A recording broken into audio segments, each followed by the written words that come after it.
Oh, good morning, everybody, and welcome to the inaugural webinar from ARC, which is the Age Reform Coalition. I'm Caroline Cox. I'm the chair of the Board of Trustees of Hourglass, which was one of the partner agencies of the coalition. The other members of ARC are Nightingales Army, Bettering the Care Home Systems, and Say So, and they're all organisations that are in the third sector. And they've come together to have a commitment to work as a coalition, to use the strength in numbers that they've got and the resources that they've got, the expertise, experience that they've got, to scrutinise, review and lobby for changes in the age-related sector, and to look for changes in terms of legislation, improvement in professional standards, employee rights, and to develop a common safer ageing agenda for older people in the UK. We are today together to consider how we can improve training in the health and social care sector. And we have a panel with us that you can see on the screen. And I will ask them all individually to introduce themselves and what their role is here today. And then we will be moving into a presentation by Elizabeth from Nightingales Army, and then there will be a question and answer session with the panel where we already have some prepared questions that people have previously submitted, but clearly if you are listening today and you have a question you'd like the panel to consider, then please do send that via the system. I think there's a system, Penny, there for them to be able to submit a question, and Penny will manage those and let us know if there are other questions coming on board today. So without further ado, I think we will move into introducing everybody. We've got an hour and a half now, so hopefully we can spend this time well to consider this really important question about how we can improve the training in the health and social care sector. So I'll start with you, Felicity, is that okay? Would you like to introduce yourself? I'm Felicity, I'm from Nightingales Army. I've got 19 years experience as a healthcare assistant, and we founded Nightingales Army, me and my senior at the time, to raise the standards of care within the care homes and within the community. Wonderful, thank you, Felicity. Elizabeth. Hello, good morning. My name's Elizabeth and I am one of the co-founders of Nightingales Army. I've got nearly 10 years in the health and social care sector across care homes, communities. And yes, I was working with Felicity when we together decided that we would address the crisis in the health and social care sector and try and actively raise the standard of care. Brilliant, thank you. Adam. Hi, my name's Adam Storey. I'm the director of Accredited Healthcare. Our mission at Accredited Healthcare is to be the best care agency in the world at valuing and appreciating people. So got a big goal there. And I think I'm here to sort of just from the agency perspective, and we're also a care provider as well. So brilliant, thank you. Angel. Hi, I'm Angel Clark. I'm the owner and founder of One Oak Home Care. One Oak stands for one of a kind because it really is just putting a unique change on things, on the industry. So we cover East Anglia predominantly at the moment, and also work with people living with dementia at Dementia Day Centre. Thank you. Sabina. Hi, I'm Sabina Kelly. I've been a nurse all my working life, still am. I'm representing Say So, but also myself. I fell accidentally into adult social care and was director of operations for a domiciliary care company. I've been an interim manager of a care home. I'm extremely passionate about standards of care and lobby government quite frequently, and have sat on government committees. So I'm a member of the all-party parliamentary group, which is cross members of parliament to improve standards of care. Thank you, Sabina. And last, of course, but not least, David. Morning, everyone. My name is David Kumar. I'm the Director of C Training up here in Cheshire, ex-psychiatric nurse, ex-social worker with children and families. And my passion is getting the training right. I think, I suspect, like Sabina, I'm an old school nurse. We learned the hard way with our sleeves rolled up. And my mission statement for the company is to kill poor training. Simple as that. Wonderful, David. Thank you. Thank you, everybody. That's really helpful. We're going to move now to a presentation from Elizabeth. from Nightingales Army. Are you ready to do that, Elizabeth? Yeah, your ready to do that now. Thank you. I need to share the screen with you. Oh, you've got it up. I've got it up now. Thank you. Hopefully. There we are. Can everyone see that? Yeah. Yes, thank you. Lovely. Thank you. So Nightingales Army is a community interest company founded in 2019. Co-owners myself and Felicity Miles. We have the vision to actively raise the standard of care through public awareness, and we launched our website last year. Training, which we are aiming to do this year, is our next leg of our business plan, and the standardization, rebrand, recruit, retain, reward, respect and represent healthcare assistants and carers in the health and social care sector. Nightingales Army is the vision of myself and Felicity, and between them we have 28 years experience working in the NHS, residential nursing, care homes and community. For years now, Felicity and I, along with many of our colleagues, have witnessed the crisis in health and social care around recruiting, retaining, recognising and properly rewarding healthcare assistants, where turnover of staff is only exceeded by the hospitality sector and the standard of care is hampered by the failure to introduce standardised, practical, hands-on accredited training. So our aim to recruit and retain an army of future carers, we plan to support healthcare assistants as we understand that they continue to form the backbone of the NHS and health and social care sector. They are clearly an essential support to doctors and nurses worldwide. And incredibly, the notion still persists that healthcare assistants are unskilled or low skilled, despite 2/3 of the healthcare assistants performing roles usually undertaken by their nursing counterparts. In the summer of 2019, seeing the impacts and the crisis in social care was having on the standards of care being delivered, the low morale among healthcare assistants and how unprepared the UK was to meet the future increase in the demand for social care from an ageing population, the idea was born to recruit and train an army of future carers and rebrand them as they truly are, Nightingales. So the time is now. Nightingales, we are here with a vision and a hope, and the time has come even more so in this time of COVID, when the public profile and the appreciation of healthcare assistance has never been so great, often working with minimal PPE and even paying for their lives on the front line in their commitment to continue delivering care to the most vulnerable in our care homes and communities. The need for healthcare assistance to be publicly recognised, appreciated, represented and rewarded has never been so urgent, and the time is now. Failing to act and recruit an army of Nightingales to meet the future requirements will push the social care in years to come to the brink of collapse and will inevitably result in lower standards of care being delivered to an ever-growing ageing population.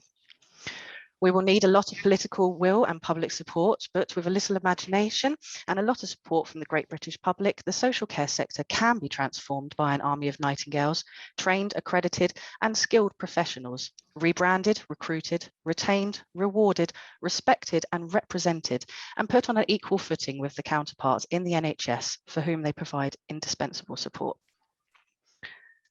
So have anybody got any questions? None for me. No. You have enough, that's why we've had these conversations. Felicity, do you have anything to add to what Elizabeth has said about the organisation and your aims and how you want to go about achieving your objectives? To be honest, I think Elizabeth hit the nail on the head. We spoke about it enough with the presentation so many times to go over it. It literally is just all we can do is but try. That's all we can do. The training isn't good enough. It doesn't represent the job role in hand, which is causing lots of accidents to happen. It is putting pressure onto the NHS. Money is being wasted due to that, time at the cost of people's lives sometimes. And we really just want to make a difference. We really want to just, we want the job to match the training for a start. We really want people to be aware of actually when they're going for a job, the reason we're losing so many staff is because when they're then going onto the floor, it's really not matching what they've been taught. So then they're having to adjust, which is dangerous. So it's just about raising a lot of awareness, making sure that training is matching the job role, and just trying, basically, just trying to do that. That's all we're doing. Okay, thank you very much. we've got a series of questions that have been, we had a lot of questions come in, and let me just shut my blinds. That's better, otherwise I've got shadows all over my face. And what we've done is distill them into just a few umbrella questions so that they encompass all the questions that came in. And what I will do is put the question out there and then go round to each individual panel member and ask them to put their perspective, their experience, their solutions, which is what I hope we're about today, forward, so that we can all share that, understand that, and perhaps contribute to that in an ongoing way. So the first question that I've got here is, with standardised training, do you feel there is room for improvement in the health and social care sector? And I'll start with David, I think. Absolutely, unequivocally yes from me. The role has changed significantly. As I said earlier, I'm an old school nurse. I don't mean school nurse, I'm an old school nurse. And I've actually seen the changes that have taken place in both the expectations and the calibre of training that is offered. For me, it's the fact that a lot of the residents in care homes pay an extortionate amount of money very often, and they're not seeing a return on their investment, because a lot of companies are profit driven. And I hate to say it is an industry, and they are businesses. So a lot of directors, a lot of organisations look to things like e-learning, for example, as the cheaper option, which ticks a box as far as the CQC and their business plan is concerned, without actually offering any real value on the shop floor. And I think the money needs to be invested better in more face-to-face training, because it is more expensive. And yet, I mean, we're going to be talking about e-learning a little later on anyway. But there is an awful lot of room. The care certificate, for example, 15 standards, many of those from what I've seen and observed, at least 4 of those standards are very, very even covered. They are rarely competency assessed. And I think every standard needs a complete overhaul, needs a complete looking at, and making the care certificate, if that's what we're going to call it, fit for purpose and appropriate to the ever-changing job role. It's an evolving situation, and it's one that we're not going to fix overnight. But it's Brilliant, thank you. Angel, your thoughts on that?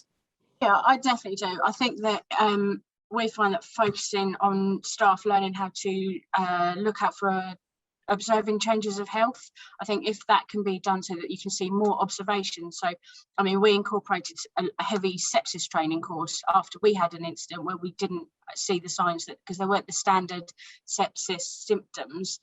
When the ambulance turned up, they said, actually, yeah, you know, it's sepsis. So I think looking at preventative, looking at things, even down to teaching care staff how to cook a healthy, nutritious meal. And a lot of care staff generally don't know how to cook. I mean, we've had carers that struggle with an egg. But I think if we can have something standardised across the board, I think that would do wonders, because there's just so many gaps in there at the moment. Thank you. Sabina. I believe so strongly we have to, in order to professionalise the workforce, we have to have a standardised training with a professional register in order to give carers parity and self-esteem. I just don't understand how we are in 2022, where every care home you go to has their own set of training, where every domiciliary care company has its own set of training, and there's just such variety. Furthermore, the portability of the training is non-existent. So carers, every time they have to go to a new job, they have to redo the training, which to me is insane. So you've moved about 4 times, which hopefully one does with career progression. You're doing the same training. And again, with e-learning, yes, it does have a place for flexibility, but my own personal experience is that they've ticked the box for safeguarding. Yet whenever I've dealt with carers and discussed about safeguarding, they really do not grasp it, and they're frightened. And of course, as with so many carers in my experience, the manager does all that. And I want to make carers independent, knowledgeable. So face-to-face is really important, especially with areas like safeguarding, because you need to give scenarios, you need to share your experience, you need to show them, you need to hear their ideas. And then again, going back to David, where is the accountability in the training at the moment? I feel it's lacking. It does, and let's all be realistic, it does really tick the box. So when the CQC inspector comes to visit, they go, oh, everybody's trained in safeguarding, wonderful. Where's the accountability? Where is that inspector looking at when they put it into practice? Thank you. Elizabeth. Thank you. Yes, I believe standardised training is the way forward for the health and social care sector. It's one of the main aims here at Nightingales Army. We believe that with repeated training that's passed down from carers and people within the home, you're putting vulnerable people in to work with vulnerable people. You're only encouraging risks and accidents and possibly abuse to occur within care settings. The introduction of national standardised training and a curriculum would avoid that duplicated training, would avoid the diluted training, would stop people encouraging others to, oh, do it this way because it's quicker and I found out that this is easier. No, you stick to the rules, you stick to the standardization, and you do it the way it's done correctly. We just would like to try and reduce and remove eventually all of that poor training and poor quality of care that's being provided due to the facts that we are being given unstandardized training. So it'll just kind of spirals back to that. So yeah. Brilliant. Thank you, Adam. Yeah, I think to touch on Sabina's point, really, I think I agree. Like with in terms of the standardised training, if you have that in place, then as soon as you move jobs, that certificate, you carry your certificate with you, and you can just get straight onto it. It reduces the time it takes to employ somebody, which is a big reason why people sort of struggle to recruit. Is you lose so many people. It can take 4 weeks to recruit somebody. So I think that would make a big difference. Just making it easier for the care workers to get new jobs if they don't feel they're being valued in a certain employment, and sort of easier for providers to make that employment. I think there's some challenges with standardised training in terms of how niche you go. I don't think you can have one across all of social care, but I think there's something, because you've got different challenges in learning disabilities and dementia, and so there's some challenges around how niche you go. But there are some things that we could standardise, like communication. I think Sabina touched on that as well, and I think I think a big thing for care workers to become expert communicators, and because it's about de-escalate. Sort of there's de-escalation. There's lots of different challenges within social care, which are very often, in my opinion, resolved with excellent communication. So, and I think there's almost no input to care workers about how to communicate really effectively, and I think that would be a big change to social care if we did that. Thanks, Adam. Yeah. I really do believe that care providers can have a responsibility. It doesn't just have to be about standardized care. We need a template, a national template, but then things like that were touched upon by Angel, sepsis. I mean, I know in my experience, I would get the community continence nursing, I would get a chef in. It gives you license to really expand on different areas. So yes, have your template, but also be creative. And this can be really exciting. As I said, communicational skills, get an expert in. And also give the responsibility, with all this kind of dumbing down carers of, as I've mentioned before, I'm not worthy. These are bright people. They've come into caring. Some have even degrees. As when I used to employ carers, one had studying a master's in entrepreneurial business. He's actually now out in Ghana and runs a pig farm with 100 pigs. But, you know, they were coming in with MSCs, they were coming studying BAs. Your average carer will come in with life experience. So there's so much resources that you can use. And as I said, one can be really creative and have exciting training and think about the bigger picture. Yeah, I agree with all of your comments. Sorry, Caroline, I was just about to say I agree with all of your comments, but I still feel that the training needs to be governed at least by a body who can then ensure that this standardised training is being rolled out correctly across all of the areas, because that one body can then ensure that that training can be evolved for a different sector and it is being placed in correctly, and that if it is not being adhered to, then the care providers can be held accountable for that, because at the moment the training that is being provided in-house can be provided as and when, or the boxes can be ticked and it may not be provided correctly. Accidents and incidents are happening, and care homes and care providers are getting away with those incidents because they're managing to cover it up, say they're going to retrain, tick some boxes, and move on. And I feel that that is a major risk in regards to the standardisation not being governed by an individual body. This is so true, Lizzie. Can I ask you to hold on? Sorry, there's David and then Felicity, and then I'll bring Sabina back in. Is that okay? Yeah, David, you indicated you wanted to come back. Yeah, couple of things. Firstly, part of the problem is that there is no, we know about the standardisation, but there is also the cost of getting it, for example, through Ofqual. It can take an awful long time and an awful lot of money to get Ofqual to recognise the course. And once it's become Ofqual registered, then providers have a duty of care and a legal obligation to make sure that those standards are adhered to. The second thing is that the CQC themselves have no input or say over the kind of training that's delivered. They monitor the providers of care rather than the providers of training.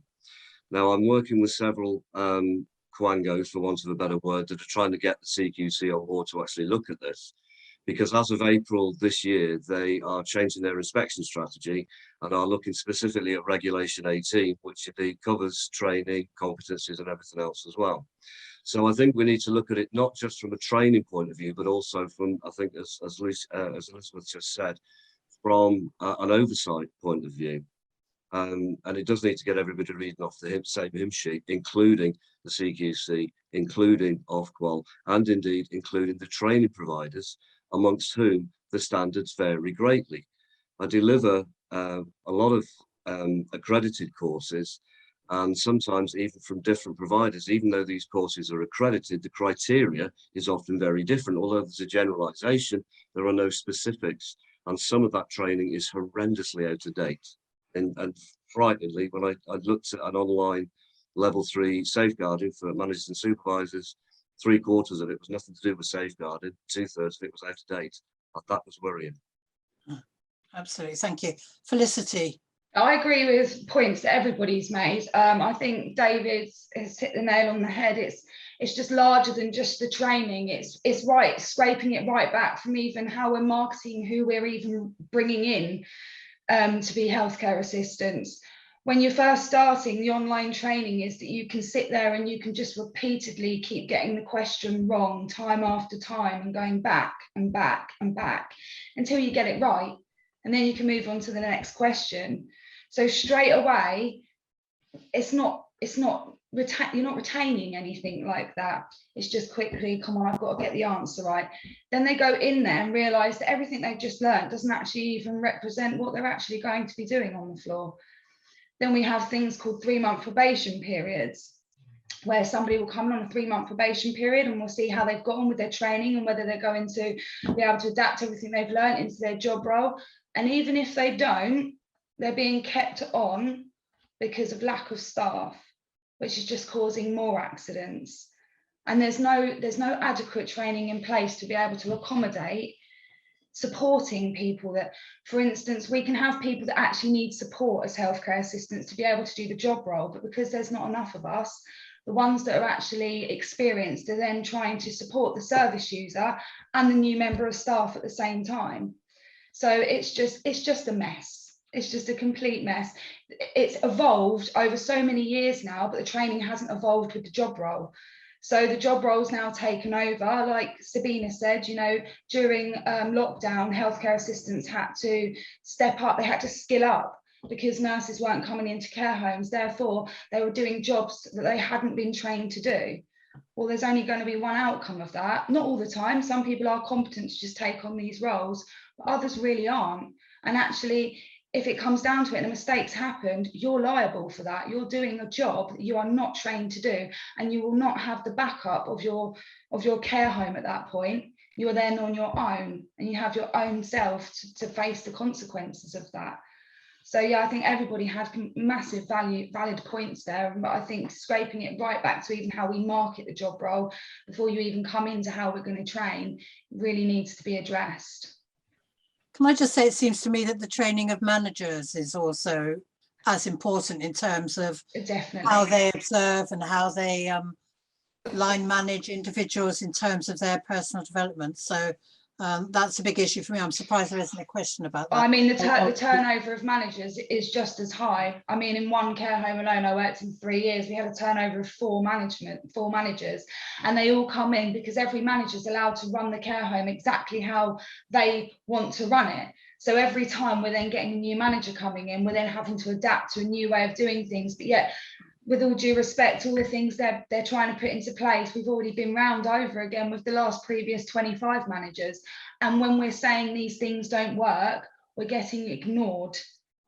And then we're going continuously back to the management are then leaving because they've had enough of the stress, and it's just a vicious circle. Absolutely. I've got Sabina, then Adam. So some of these points are so brilliant. I have 3 points to make. The challenge of accreditation is there is no national body set up to accredit training yet. So before we can talk about this, we need to know who that accreditation body would be on training. And to my knowledge, I don't know about anybody else, there isn't one. Again, David, I agree about CQC, but my experience, like you say, I know all about the changing inspection, etc. The one thing that did work in CQC during the pandemic was the emergency framework, where the managers actually felt supported. So why did they feel supported? Because they had a monthly call with their inspector where they could discuss, based on Zoom, any challenges that were happening. They were getting advice, and they actually, probably for the first time ever, were getting support. Lack of skills, again, is so important. So during pandemic, and I'm talking about pandemic a lot, but it did focus on a lot of the weaknesses and the gaps. During pandemic, when carers had to upskill, was a really scary time. And even as an experienced senior sister, I've always dreaded peg feeds, and yet people were on peg feeds. They would have been given a quick demonstration by maybe the community nurse and signed off as competent. But some of the things they were doing, like dressings, etc., were scary. And I would question again, where was the supervision? So for instance, you've got a leg ulcer that is smelling. Does that carer know that it has become reinfected? Who does she go to for support? And I really do believe in the training of management, and as one of the panelists mentioned, you know, care homes and care companies, maybe their main priority isn't possibly from the owners, the well-being of their staff or their residents. The managers will be, but not the owners. So what do they know about the training that's been given, and do they care? What do they know about, again, safeguard? What do they know about training, as I said? I think it's a really exciting time with Nightingales Army and ARC. And I think it's an exciting time when management could be trained and supported. Being a manager of a care home or a domiciliary company, I was director of operations for 2 years. After 2 years, I was completely burnt out because I had to do Christmas, 4 days unpaid, on call. You are on call 24/7. And it's, you know, I wonder where the managers are getting support. Good point. Thank you, Adam. Yeah, I think Sabina touched on a lot of the points that I was going to make, really. But in terms of manager training, I think that's a very big thing where I don't think the managers get the input. You do the MVQ level 5, and then you're kind of you know, that's the input that you have, and you know, I'm not really aware that people, unless it's self-development, you know, you're not really getting any input, and things are always moving. You know, you've got the manager's role is very diverse. You're managing the team.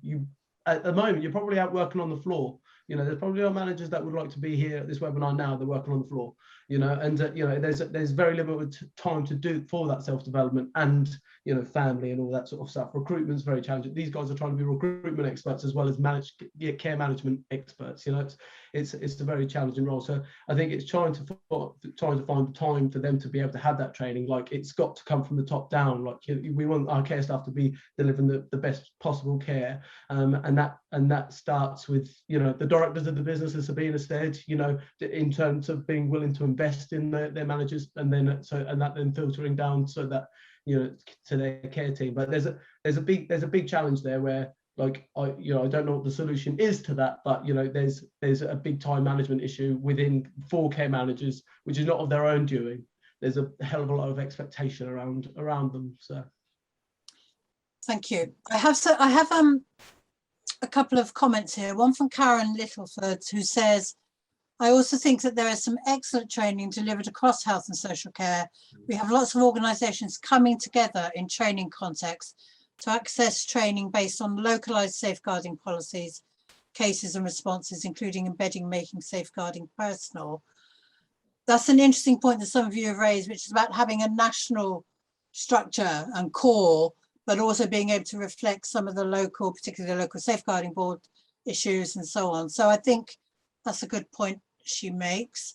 A question from Paul Craven. What is the panel's view on face-to-face training as against computer-based training? I think most of you have dealt with that, unless anybody's got anything else you'd like to say about that. Sorry, can you put your hand up? That's all right. Yeah, I've just realised. Yeah, used to jumping in. David? Yeah, there are a lot of problems, and what we're seeing, particularly since Brexit, is that we're having different nationalities coming in that don't have English as a first language, and whilst itself that's not a problem, the problem seems to be that when they're expected to undertake sometimes up to 15-20 hours of e-learning, they're taken off the shop floor for an extended period of time. They get so frustrated, and I think Felicity mentioned it earlier on, they have to go through the training time after time after time, either because they don't understand the syntax, they don't understand the questions, they don't understand the English. And even if they have a trainer sitting with them going through, I think from experience, it's too often too easy for the trainer to give them the answers rather than coach them, simply to get them back out onto the shop floor because they're under pressure from managers and so on. So, I mean, that's only the first part of it. I've actually caught staff paying their teenage children to do the training for them. So where's the learning value with that? There is very often no competency assessment whatsoever given on a lot of the e-learning. I could name names with companies, but I'm not going to. It wouldn't be ethical, but I would like to. Yeah, I mean, there's just so many issues with time budgets and with language barriers, and with the fact that very often when you are doing e-learning, there is no two-way interaction with a trainer or somebody who can reword, rephrase or paraphrase the questions that are being asked. The questions that are asked on assessment, sometimes you have to wait until you've done the end of the e-learning before you can do the assessment, but in other places they are done as you go through each individual module. Now, we know from research that people in a classroom-based environment only absorb about 30% of what they learn in the classroom. And with e-learning, I would love to know what the statistics are, but I imagine it's going to be a lot lower. Yeah, Felicity. I just wanted to say we completely are for face-to-face training. We don't believe that you can have one without the other. We do believe there's a place for a platform of e-learning, not the e-learning that's currently out there, but a place for e-learning. But alongside that, you 100% need face-to-face training. The carers are dealing with residents daily, face-to-face. So just to be given training via a computer is just not feasible. Face-to-face training is 100% definitely needed throughout. Okay, thank you, Elizabeth. And then Sabina. Yes, I want to agree that definitely we think face-to-face training is necessary within the health and social care sector. We're working with individuals face-to-face all the time. So as a trainer, you would need to be able to assess that individual's capability of being able to deal with that situation, scenario, answer that question, the way they respond to you, even having tasks and activities to do as small groups. We would definitely encourage all of that.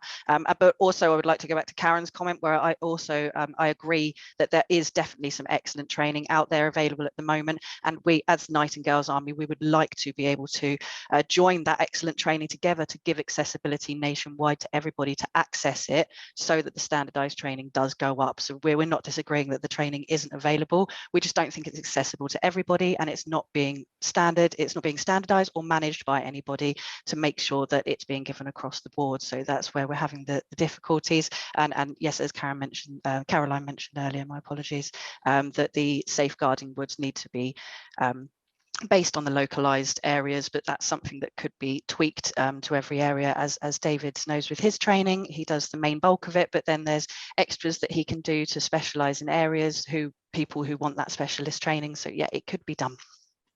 Thank you. And then, of course, there's also nation-specific issues that we would need to deal with. Yeah, we'd have to work with the different councils and the different areas to be able to manage that. But yes, it's doable.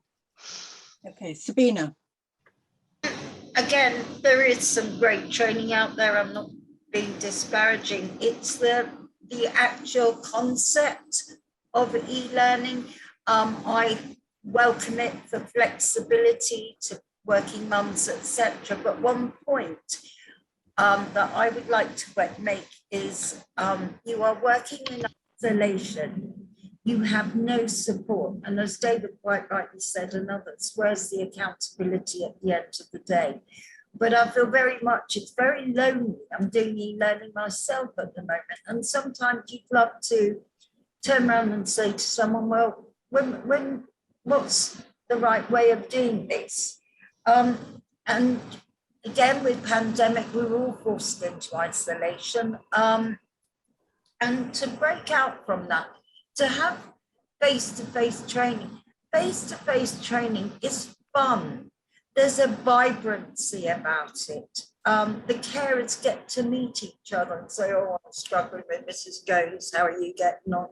They can talk, they can interact, they can network, they can swap phone numbers, they can have a laugh, they can actually enjoy learning, which is so important. The trainer can share her experiences and say, so that the carers do understand that they've been there, that the trainers have been there.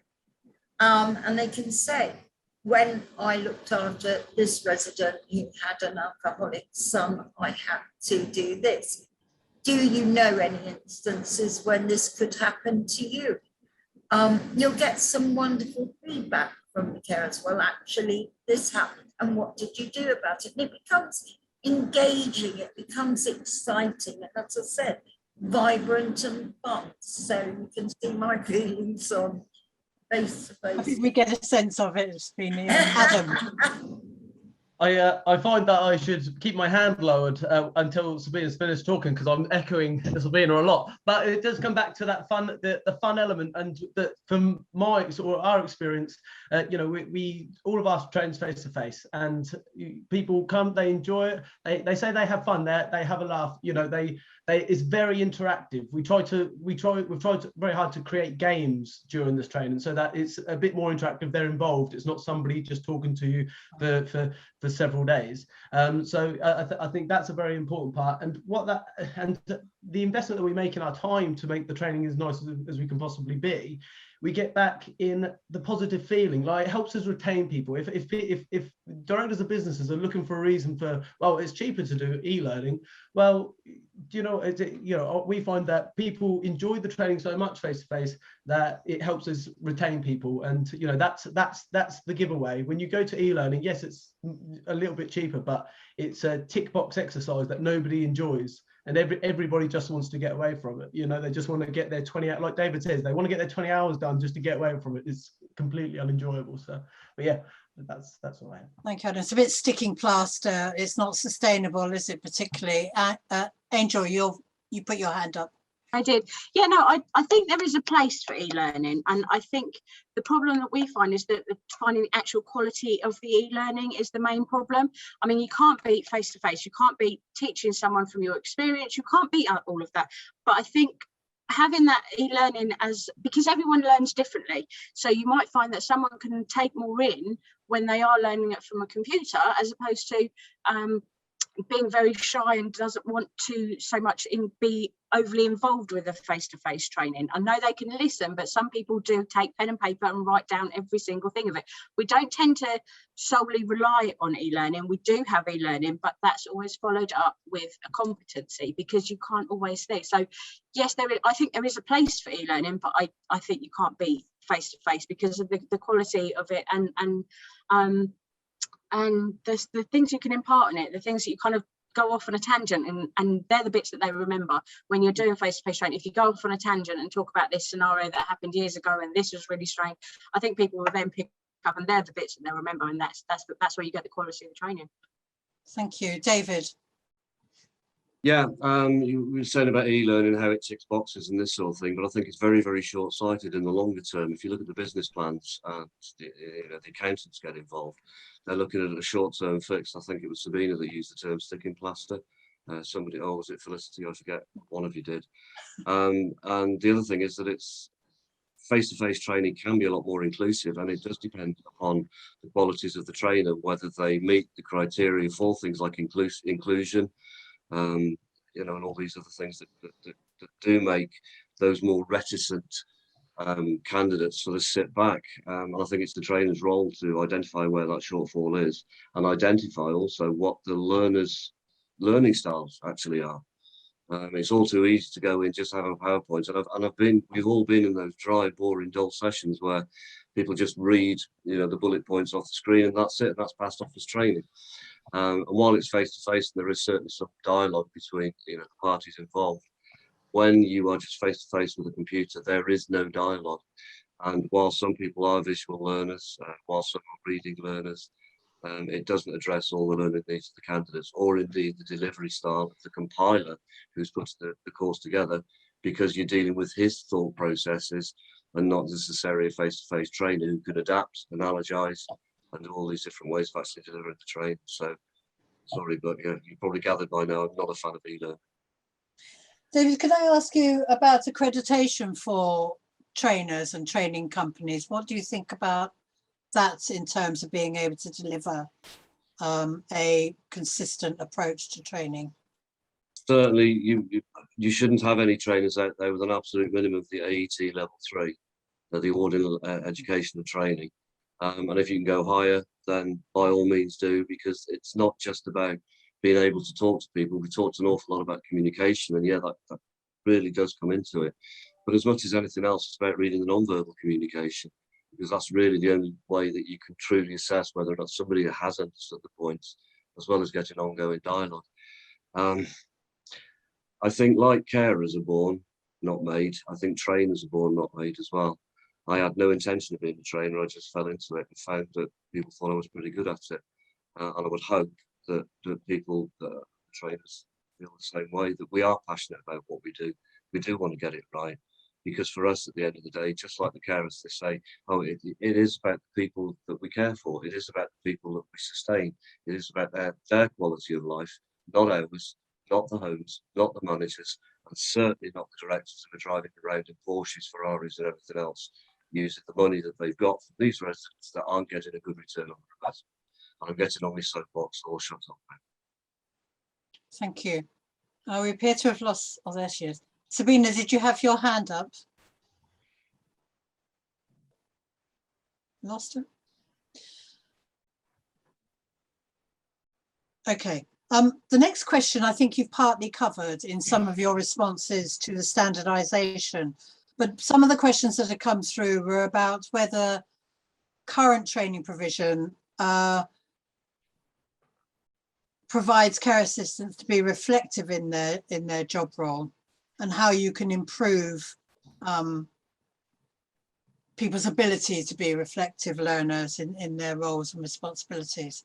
So the question is, do you feel the training currently provided to care assistants is reflective of their job role, and how can it be improved to reflect their roles and responsibilities?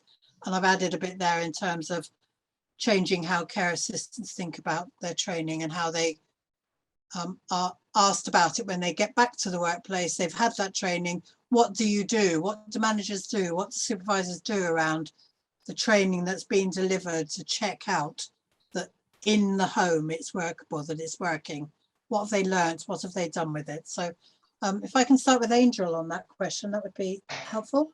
Yeah, I think it does vary from provider to provider. Again, like going back to the whole standardisation of it all, because I mean, we work with other people, and you can tell that the training is different. You can tell that they probably haven't had any manual handling training, purely for the fact of how that they don't know how to put on a sling, or they're using the drag lift, or there's so many different things you can tell. And again, with infection control, I think that on that point, that both the training can cause big issues, and until sort of it's ingrained into managers that well-trained staff positively affect the lack of hospital admissions and other side of things, I think that's going to be consistently a problem across the board, because I don't think the training currently provided to care assistants is reflective of their job role. It's because it's not standardised, and because there's the CQC say training staff, there's no they need to be trained and competent and understand this. I think that across the board that's something that definitely needs looking into, and having the staff actually feeling that it's not just the case that they've imparted the knowledge, it's the case that they've really grasped it to make them feel confident, to make them feel competent in their job, and actually fully understand what signs to look out for, what things to look out for, things that can benefit, and ultimately it's got to have a knock-on effect and actually benefit the lives of the people that we're caring for. If not, all the training, you can have all the training under the sun, but if it's not having a positive impact on the actual clients at the end of it and the service user, there's no point doing the training if it's not having that effect, and you're not actually seeing a tangible support in place. And again, it's all from the managers. And if I mean any training that any of the managers do, any of the managers ask the staff to do, they should be putting themselves through so that they can feel confident and competent to answer any questions that come back from staff on, I've just done this course with a trainer over in Ipswich, there's some, get everybody involved in the training. And I think once everyone's got that basic level, then you can grow on it and you can go to the offshoots, and some people might want to work more down end of life training and really grasp that. I think that until everyone's got that basic understanding of what is important to that particular service, as Adam said earlier, some are relevant to learning disabilities, some are relevant to dementia, so it's per provider and what your client base is. That's what you need to focus on.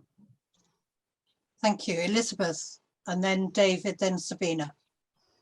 Yeah, absolutely. I agree with Angel's comments there.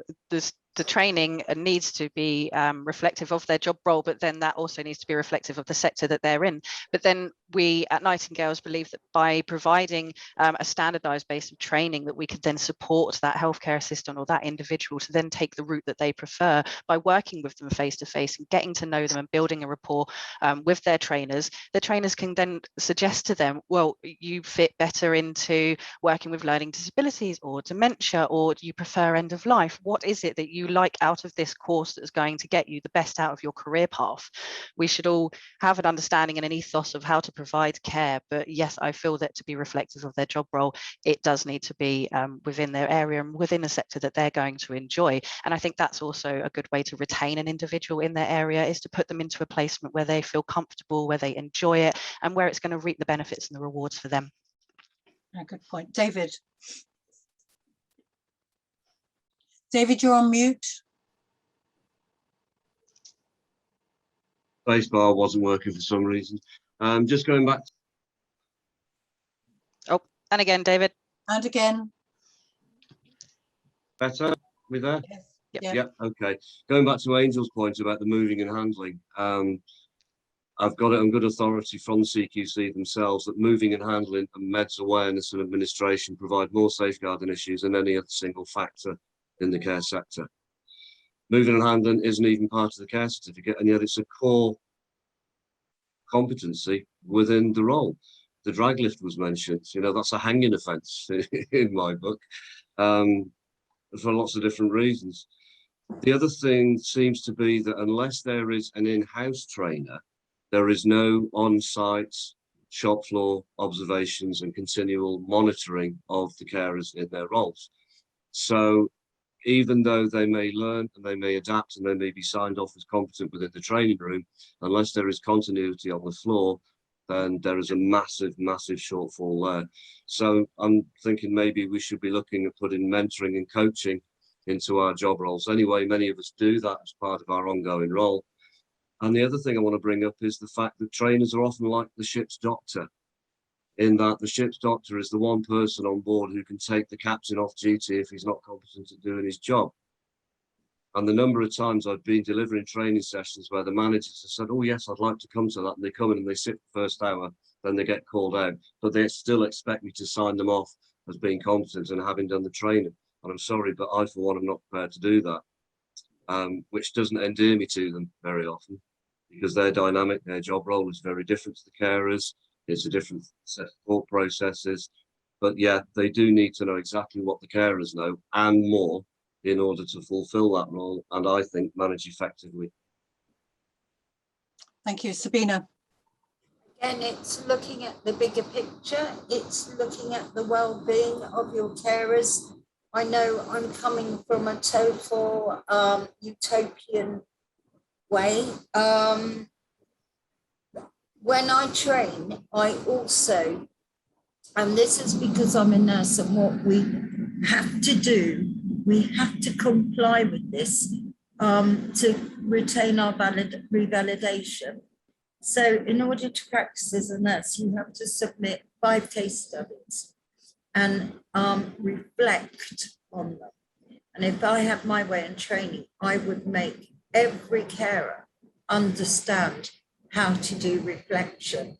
When I was managing, I would give them reflection sheets, and you'll know the old Gibbs ones. There is a tool that I added to for deteriorating patients and for carers, and they hadn't got any action in it, any reflection. So I added it to them and they took it on board. Why? You know, because it says, what did you do? I informed the manager. Isn't that what we always hear? It's a cop-out. You know, so being a manager myself, I would be inundated with all these problems to sort out. By adding, what action did you take and why did you take it? Makes the carer think, and I would have this in every training I was doing. It makes them think, could I have given her a drink? or I gave her a drink because she looked thirsty. Instead of saying, resident looks thirsty, what did you do? Inform the manager.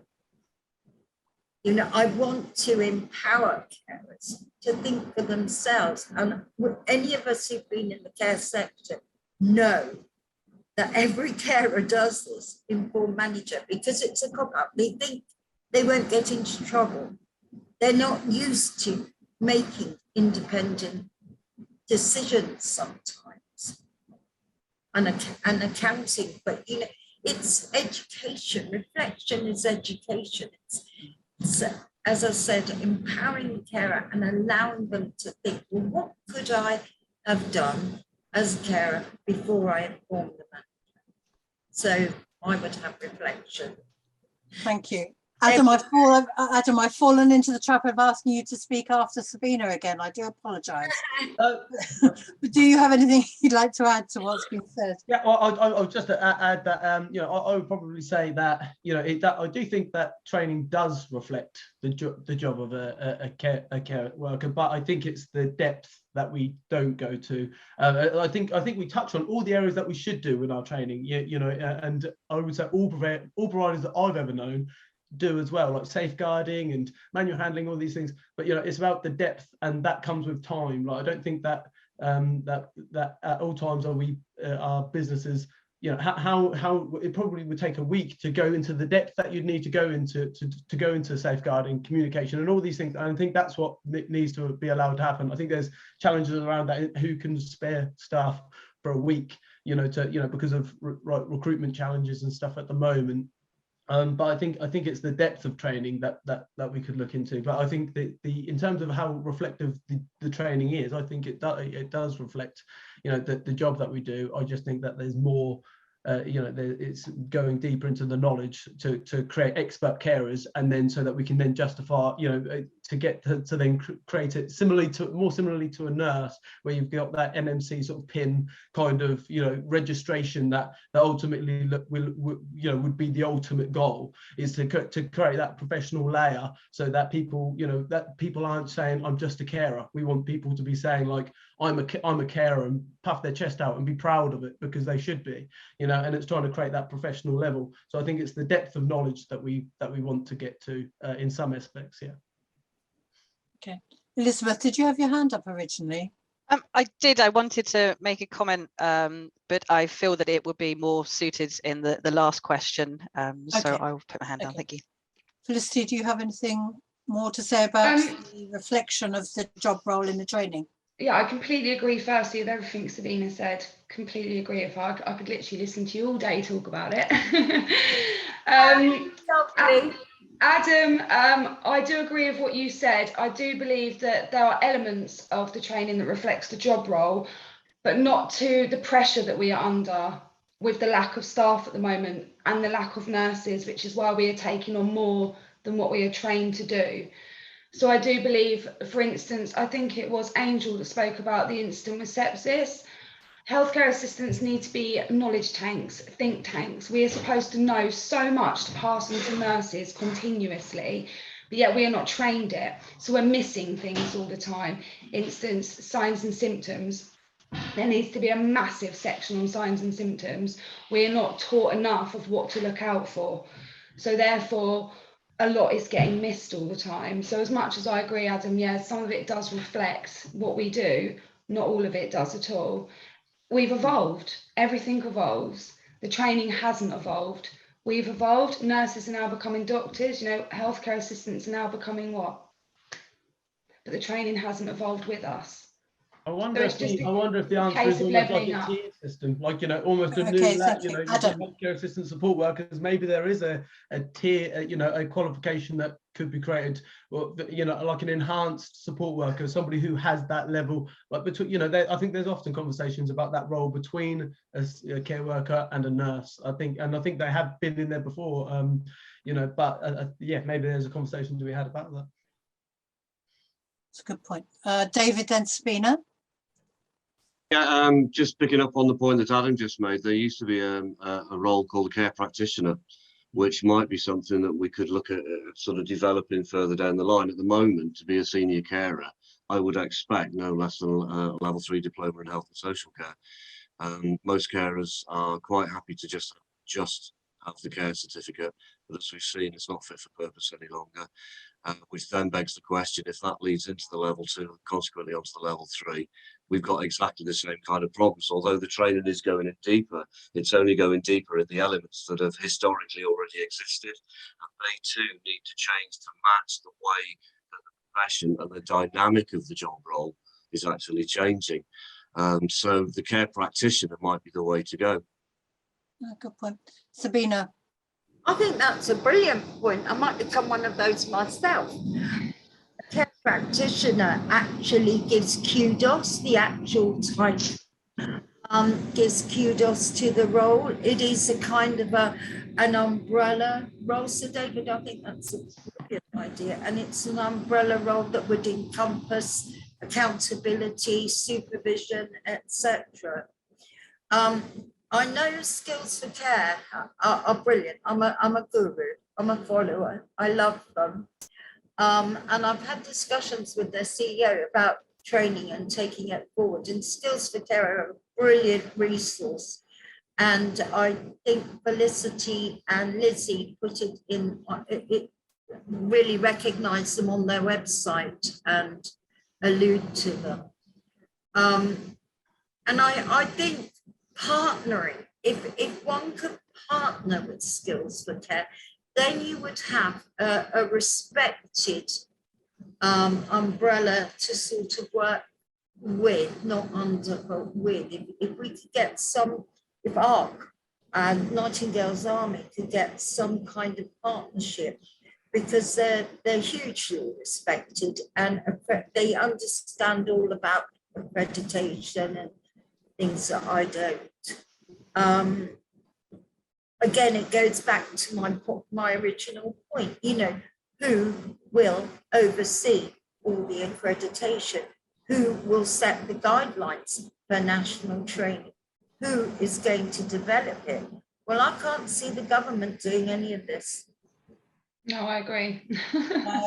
I agree. The question has gone from the Q&A list, but early on somebody asked about where do you all see apprenticeships fitting into the care, the training and career pathway? Has anybody got a thought of that, Angel? Yeah, so we use apprenticeships quite a lot. I think most providers actually do quite a lot. We're utilising at the moment the level 4, which is actually called the lead practitioner. And we're utilising that a lot for the senior staff. Apprenticeships, we haven't actually taken on any staff to be an apprentice, so we put our existing staff through apprenticeships. Although saying that, we have just taken on our first 16-year-old apprentice down at the day centre, so she's doing absolutely amazingly. But yeah, I think apprenticeships definitely have their place, because you know, well, you should know your job, but it's teaching you why you do what you do. So there's lots more of the theory behind it, which is what I'm really on board with. I'm a big advocate for apprenticeships in care. I think that gives them, and it's also at the end of it, you've actually got to nationally recognise this. You know, I'm trained to level 3, and now with incorporating the level 4 into it as well, we've found that absolutely really beneficial for the care staff. And knowing that they've also got someone who's third party, who's usually the MVQSS or a separate company. As long as you get a good quality apprenticeship provider, which are few and far between, you're actually okay. And we've had nothing but praise and good feedback from the staff. They feel that they've got some really good quality training, and they can. And it's almost that it's on them. The onus is on them to go away and research and do things to the level that they understand in order to meet these national apprenticeship and the standards within that. Yeah. Thank you, Elizabeth. Yeah, we actually went down to. Whether you prefer to be called Liz or Elizabeth? Elizabeth's fine, thank you, Karen. I just realised somebody called you Liz. And I thought, That's fine, thank you. We actually went down to our local college. We spoke to the individuals there within their health and social care sector and providing MVQs and apprenticeships and placements. And we discussed with them and how we could support them and support placements and how they would work in regards to training and how we think that would fit in with the training. It's not something that we have expanded fully, but it is still something that's open to us, and that we're happy to take any feedback and suggestions on that, because that will be part of our training platform going forward. thank you. Felicity. I just wanted to say we actually did contact as well all of our care providers in the district when we first started out to see whether they would take on apprenticeships, obviously from 16, and we got not one yes. Care homes do not want under 18s in there. They do, it's a risk, apparently, it's a hazard. So to get people interested from a young age to even determine whether it would be the correct career path for them isn't even an option. So we struggle to work out how we would involve and engage the younger generation into an industry that aren't even welcomed into it. So that's just a point I wanted to make. Oh no, that's an interesting point. Sabina. So I think this is all about changing the marketing. I don't want to name drop, but when I was talking to Helen Waitley, I was on her advisory committee, as I said to her, she nearly fell off her seat, I might add. I said, why are you using the term adult and social care? And she said, because that's what it is. I said, well, why don't you spin it? If Tesco's can rebrand, if other companies can rebrand, why can't the government? Why do we have to have this archaic, in the workhouse terminology of adult and social care? There's nothing, sometimes there's not much caring about it, and sometimes it might not be adult. And she did write down points, and I've been banging on about this. We need to change the name. We need to make it something like a health and well-being initiative. We need to spin it. We need to market it as positive. Adult and social care links you with benefits. It links you with old people. It links you with the panorama things. Spin it, change it, make it positive.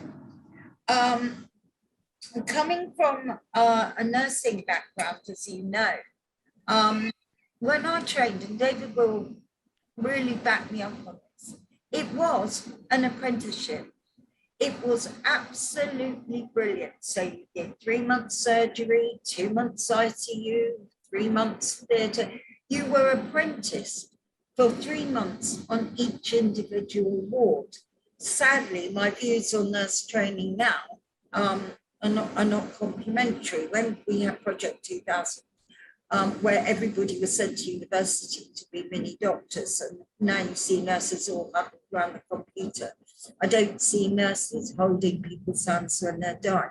I don't see nurses. I see carers do this. I don't see nurses, and I don't want to target everybody, because there's some brilliant nurses out there. But, it became so Americanized, whereas mine was an apprenticeship, and it was the best training ever. Again, it's about marketing. If we're to market adult social care and make it into a positive spin, at the moment, you mentioned that word and it's doom and gloom. If we had a positive spin and went into colleges to sixth forms and said, do you want to make a difference? How do you think you can make a difference? What about engaging with people to be, and when they get older, to be independent and have fun and have joy in life? You'll get a far different response into the usual things of care. Well, they're just white bums and things like that. I mean, how have we become as a care industry so negative and so low that people talk about bum wiping? And let's be realistic. That I don't Well, that's the first thing you get. And yet it is about so much more. That's true. But in- David, sorry then Felicity. No, that's fine. Yeah, I was just going to back Sabina up to the hill on that. It's absolutely true. I think that the nursing, as the recognised profession it used to be, died the death with Project 2000. Nurses became a lot more academic. I mean, if you think back, Sabina, to when we were on the wards, we'd have, what, 3 or 4 nurses, as well as a sister or a charge nurse. We would have 3 or 4 nursing auxiliaries. We would have a ward manager very often, as well as a dedicated domestic. And now, of course, you know, for the same number of residents or as patients as many care homes have. Whereas now a lot of care homes are having to cope with, you know, 3 staff at the maximum. And even in hospitals, they don't even have nurses on the wards anymore. They have nurses on the floor. So you may have a floor in a hospital with 5 wards on it and 1 nurse. So the whole profession has been eroded. And I think this is what's allowed the sort of negative view of healthcare assistants that they themselves will often hold has been allowed to sort of creep in because the profession has been eroded. And it is largely to do with money. I'm not gonna pull me punches on that. I think the minute you start turning a hospital or a care home into a business and you start putting people profits before people, then something's got to give.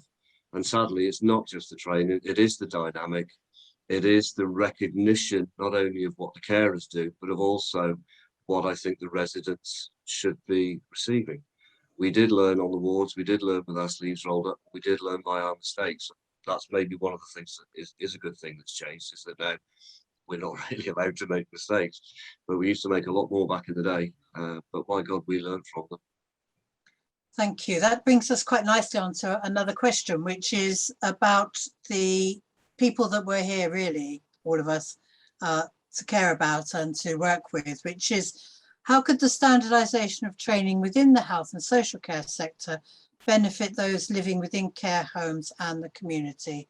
So a really important question, but would like to hear your views on how the standardisation of training will benefit those people that will receive it. So David, you had your hands up. That was the hangover from the last time. Oh, okay. Well, you can okay, no, answer I can answer the question. Well, I think Yep. I can. The standardisation does 2 things. Firstly, it increases the level of competencies and professionalism the carers have. Secondly, and perhaps harking back to something that was mentioned quite a while ago, is the mobility of staff. It was mentioned that every time staff come in to do training, I think it was Angel, I think it was you that raised this maybe, saying they have to go through the same training time after time after time, which doesn't help the staff retention, it doesn't help the staff turnover. I think the standardisation of the training, as well as improving professional kudos, will increase mobility and quite probably cut down staff recruitment costs whilst improving retention. So, for example, this is exactly what they wanted to do with the care certificate initially back in 2005, was it, when it was first sort of put together? 15. Was that it would be a mobile qualification, but of course history has shown that it's actually anything but. So with the reinforcement of the standardisation and a recognition perhaps by Ofqual and the CQC and everybody else, it means that people won't have to go through that 3 to 4 days training. 3 to 4 days is sadly inefficient. Going back to what Adam said earlier, you know, I've always delivered training over 5 days, 3 days core competencies, and 2 days topping up and any additional training such as skin integrity or whatever that is required. In Wales, for example, their moving and handling strategy is they have a minimum of 2 days of 14 hours training on moving and handling. I've been into care homes where they've done it on e-learning in an hour. Yeah. There's such a disparity, and it's this standardisation that will obliterate all of that, put everybody on the same page, and will make the whole care population improve their mobility, their retention rates, and that can only benefit the residents because of continuity of care. Yeah, absolutely. Elizabeth. Yeah, just to mirror David's comments there, definitely the standardisation would bring continuity throughout the health and social care sector within the care homes and community. It would help the community feel that they're living safer because they would know that the individual entering their home has the right skills, qualification, and understanding of how to address them and any other issues that arise at that time. Like we said earlier on, healthcare assistants need to be think tanks, as Felicity mentioned. So we need to be aware of skin conditions. know, a bruise that arises? Is it a medication change? Do we need to assist doing lots of other things? You know, I've met healthcare assistants who have never seen a catheter before, and they've gone and met an individual and the catheter's already in situ, and they're like, I don't know how to do this. So even those little bits of training and the awareness that could be provided to the individual can stop embarrassment for the resident or the service user that's being cared for at that time. It can reduce the toxic relationships between healthcare assistants when you get a new individual starting and you get your long-term healthcare assistant goes, oh, well, they don't know what they're doing. Oh, they've only been here 2 weeks. I'm not going to shadow them. I'm not dealing with them because they just haven't got a clue. Well, no, they haven't got a clue because they haven't been given the training. It's not there. They don't know it because it's not accessible to them. So if the standardized training was available to everybody, everybody could come in with the same knowledge, the same understanding. It would reduce accidents, support the NHS and reduce abuse as well. Thank you. Sabina, then Felicity. Apart from all the other things that have been said, I so agree with Lizzie, but this is an absolute classic case for face-to-face training. You cannot treat, you cannot teach catheter care online. You have to show the carers a catheter bag. You have to show them how to empty it. You have to show them how to do it as cleanly as possible. You have to give them the experience of feeling that catheter bag, feeling what it's like, fill it up with water and let them empty it into a jug. You have to explain at the same time, why are you measuring the fluid? So that brings you on to renal function and things like that. I also feel that standardization will bring respectability to the profession. So you won't have a them and us with nurses. And there is, in my opinion, a them and us. You know, the carer will say, we've done this training, standard certificate, whatever it is, here you are. It, again, portability, it should be used in the NHS if they want to go down that path, or into the private care sector as well. So I think one of the biggest points about having standardized training is all that everyone said, but also to bring respectability to the profession. We know what we're doing. At the moment, the care sector, one could possibly perceive, especially by the public, is, oh yeah, they do training, but what kind of training? What does it, nobody knows. Like Felicity says, it's a mess. Nobody knows what kind of training.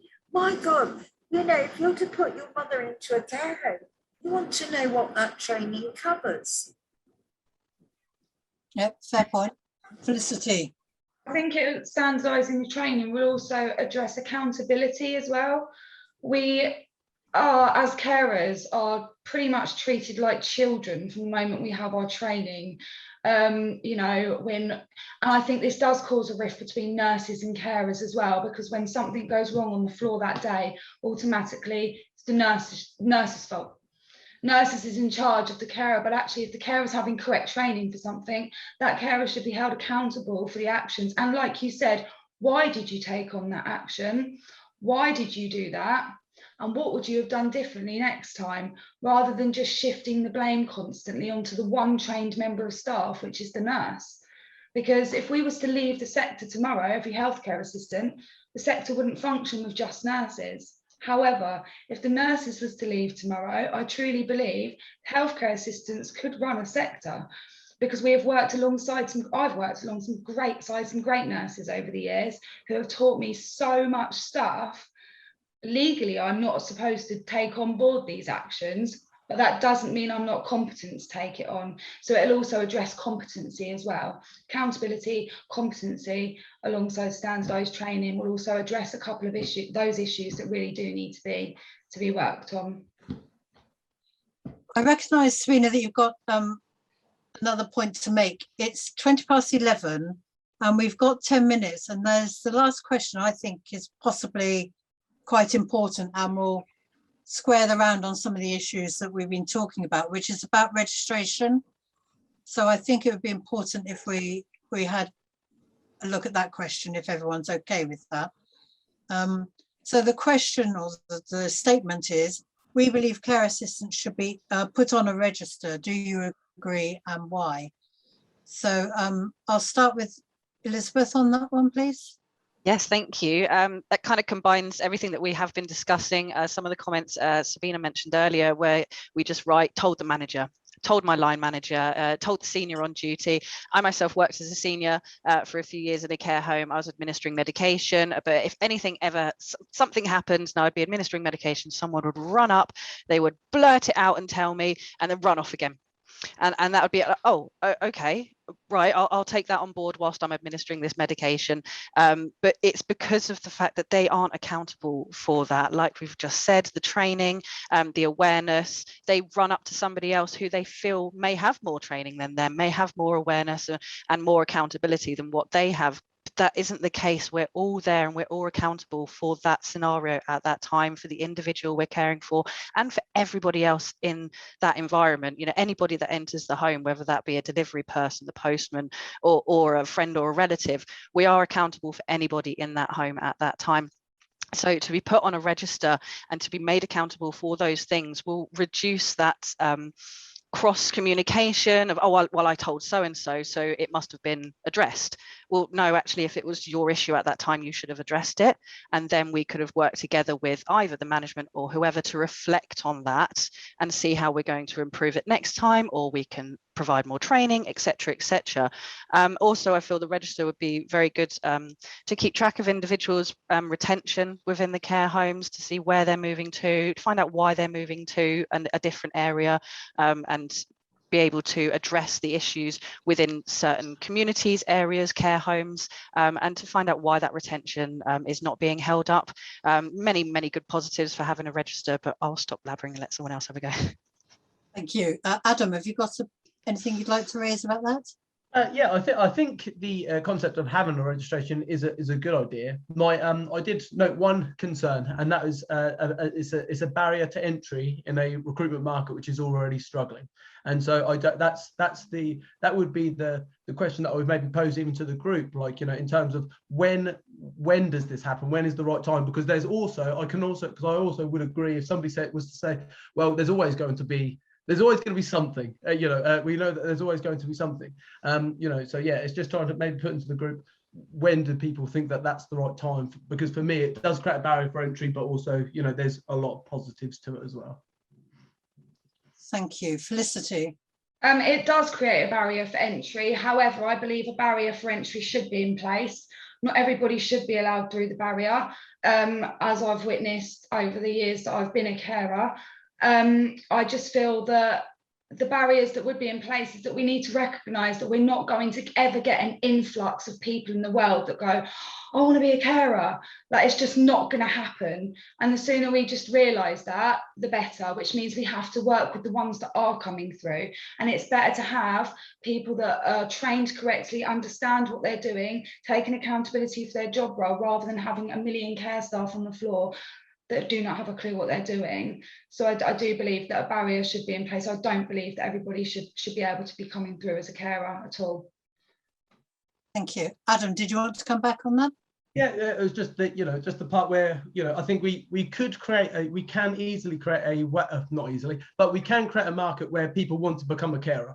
There's a lot of reasons to be passionate about being a carer. And I think that's about the accountability comes back to us as care staff. Every single person in social care should be out there shouting from the rooftops their stories about what they do for people and why they work in social care. And that's because we don't do enough of that people aren't running into social care. But I think there's proactive action that we could all take as individuals to sort of make it more attractive. We heard sort of I think Sabina mentioned it, maybe David, in terms of, like, people do speak negatively, oh, I'm just a carer. There's a hell of a lot more to it than that. And I think if we were all sort of told our stories about the differences that you make every day, there's a lot of reasons to be very passionate about care workers. So I don't think it's that people won't ever start running to it. I just think that we could all do a little better in communicating why you should work in care.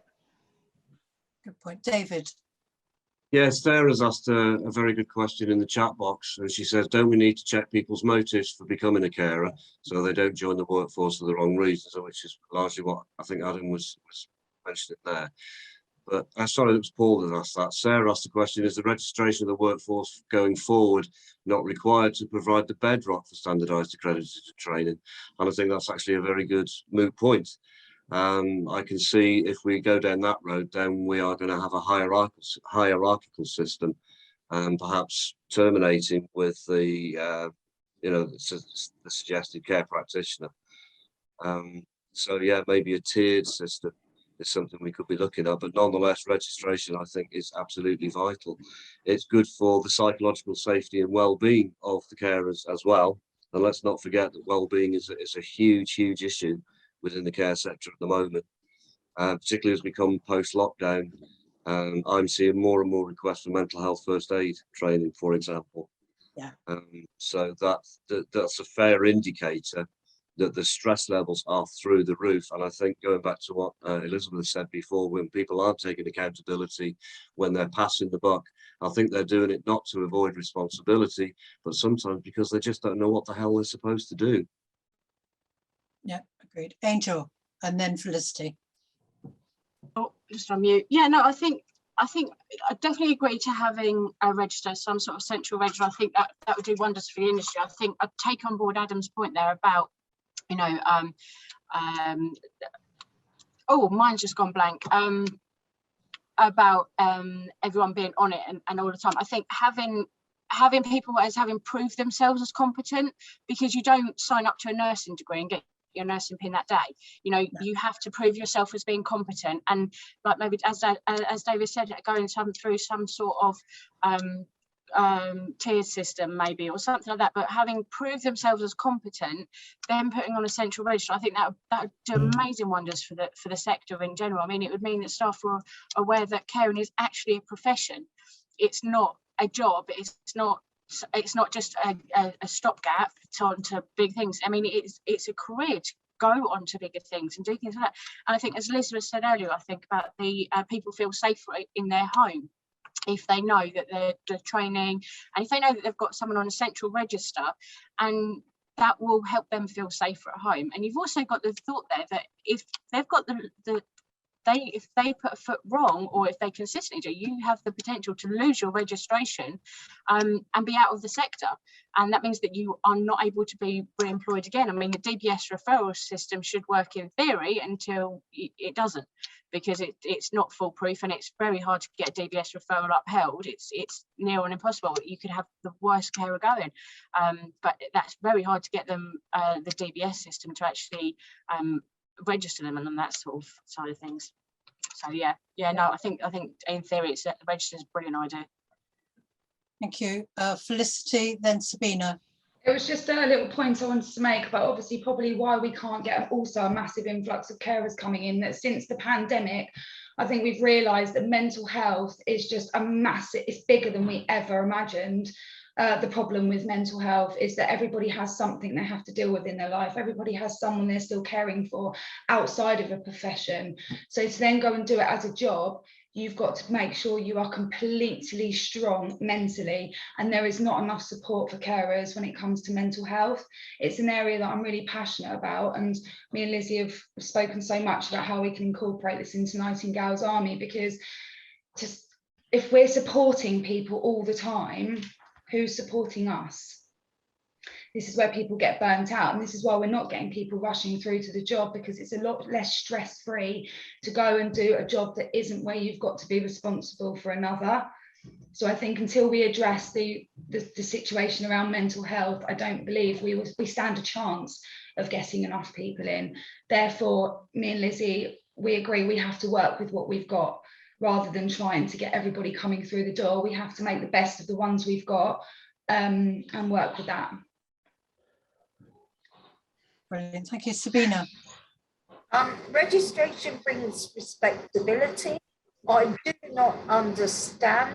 It is insane that Scotland and Wales have mandatory registration and we don't. Also, nurses, when they've done something wrong and someone dies or there's negligence or downright abuse, they have to attend a hearing, fitness to practice. And it's the worst thing ever. I've never had it. Don't look at me like that. I've never been to one. But it is terrible because they are accountable. If a carer does something that's negligent or abusive, either the police are involved or it's, oh, well, I wasn't trained enough. The manager didn't tell me what to do. So we've got carers going rogue and we've got nurses going rogue. Nurses are reported for it and will lose their PIN number and never nurse again. Carers, I don't know what they lose because it's so easy. Again, it's all about reflection. It's too easy to blame the manager. And Lizzie, I think you were saying, I think it's a great way of data collection. You know, you can look at all sorts of demographic things and, oh, I don't know because I'm not really scientific, but I think it's good for data collection. Okay, thank you. Has anybody got anything else they'd like to say? We're at 11:30. We could have done probably with much longer. So I think if just one final thing I wanted to add in regards to the registration. I think that there's no way that we can register everybody that's out there now, but I think we can bring in a new wave of healthcare assistants, truly trained and accredited, competented, registered, and ready to go out into the health and social care sector. But I don't mean that doesn't mean the ones that are out there can't be accredited. I believe that there will be a way to accredit them, but I think that bringing in a new wave and doing it properly would be a great start. So yeah, let's give it a try. Absolutely, thank you very much. I was going to do a summary of everything that has been said, and I will try really hard to do so. And then I'm going to quickly ask everyone to say one last thing that they would like to say. It's very clear that all of us, and I think people that have been joining in, believe that we should have, to start with, it's a bigger picture. It isn't just about the training, that we need accredited trainers, we need good managers, we need a standardized training that is portable, that it will bring respectability, that we need people to be registered, and that in order to do this, we need to look after the well-being of those that are working in the sector, and we need to make sure that people are coming into it. I've got a whole load of stuff I want to say about the HR processes and how that can support you in doing the work that you're doing in terms of recruitment and selection processes, but I'll come and join you in ARC and we can have a look at some of that. So I don't know if you go around, if there's one last important thing you'd all like to say to finish off today, that would be really helpful. We'll start with David, if that's okay.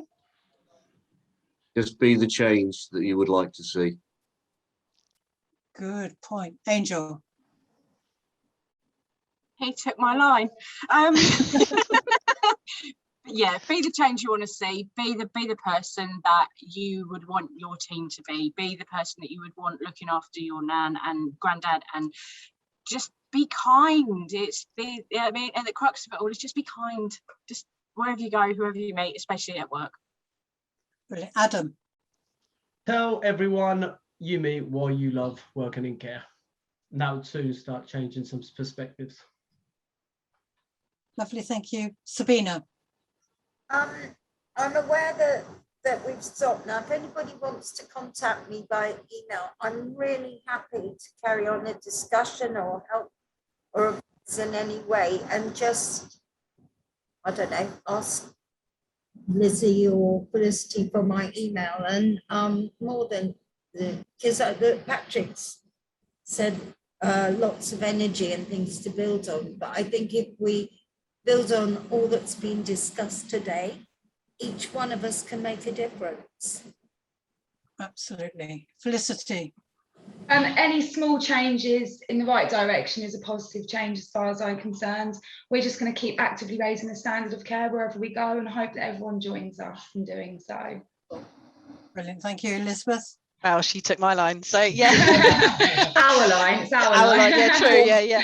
So we're here to actively raise the standard of care, and I hope you will all come along on this journey with us, and thank you all for being here today. I believe this will all be uploaded, recorded, and emails and everything will be available. So I welcome any feedback, any comments. Our inbox is open, so thank you all so much. And I love that because Elizabeth has just taken my line, which this is going to be put up on the Hourglass website and elsewhere, I think, so that people can reflect back on it. I want to thank you all for the way in which you've engaged with this and given each other the space and respected each other's views. That's really important that we've done that. And I absolutely agree with Paul that the energy here is really inspiring, and certainly from a trustee point of view where you get a bit distant from the day-to-day, it's been really good to be a part of it. So thank you. I've learned a lot today, and that's important too. Thank you, Caroline. Thank you. I will see you again soon, I hope. Thank you. Absolutely. Bye-bye, Thank you, everyone. Thank you.